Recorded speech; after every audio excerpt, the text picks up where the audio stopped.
গরমে শরীর ঠান্ডা করতে কিছু মশলা বেশ উপকারী। এসব মশলায় থাকা বায়োঅ্যাক্টিভ যৌগ ও অ্যান্টিঅক্সিডেন্ট শরীরের অভ্যন্তরীণ তাপমাত্রা ঠিক রাখতে সাহায্য করে। তাই এই গরমে খাদ্য তালিকায় এমনই কিছু মশলা যোগ করতে পারেন। মেথি বীজ অ্যাসিডিটি, বমি বমি ভাব, কোষ্ঠকাঠিন্যের বিরুদ্ধে লড়াই করতে সাহায্য করে। এর মধ্যে শরীর ঠান্ডা করার শীতল বৈশিষ্ট্য রয়েছে। এগুলো হজম সহায়ক বলা হয়। রান্নার পাশাপাশি সারা রাত ভিজিয়ে রেখে সকালে খালি পেটে মেথির বীজ মেশানো পানি খেতে পারেন। এতে শরীর ঠান্ডা থাকবে। ওয়ালটন ফ্রিজ কিনে অনেকের মতো আপনিও হয়ে যেতে পারেন মিলেনিয়াল। সেরা পণ্যের সেরা অফার।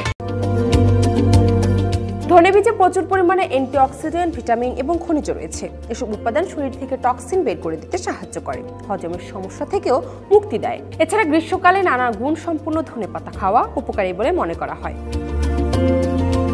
গ্রীষ্মকালীন ডায়েটে পুদিনা পাতা যোগ করতে পারেন। এই পাতায় থাকা উপাদান শরীরকে শীতল করে এবং বদহজম দূর করতে সহায়তা করে। পুদিনা পাতা ত্বকের জন্য বেশ উপকারী। এটি ত্বককে উজ্জ্বল এবং সতেজ রাখে। গ্রীষ্মের সময় সতেজ পানীয় হিসেবে জিরা পানি খেতে পারেন। জিরা আয়রন এবং অন্যান্য পুষ্টিতেও সমৃদ্ধ। এসব উপাদান শরীরকে সজীব ও সুস্থ রাখে। শরীরের তাপ কমাতে পরিচিত একটি মশলা হলো এলাচ। রান্নাঘরের এই উপাদানে উপস্থিত সক্রিয় যৌগগুলি শরীরের অভ্যন্তরীণ তাপমাত্রাকে কমিয়ে আনে, পাশাপাশি শরীর ঠান্ডা এবং সতেজ রাখে।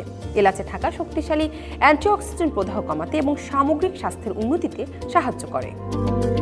ডেস্ক রিপোর্ট, সমকাল।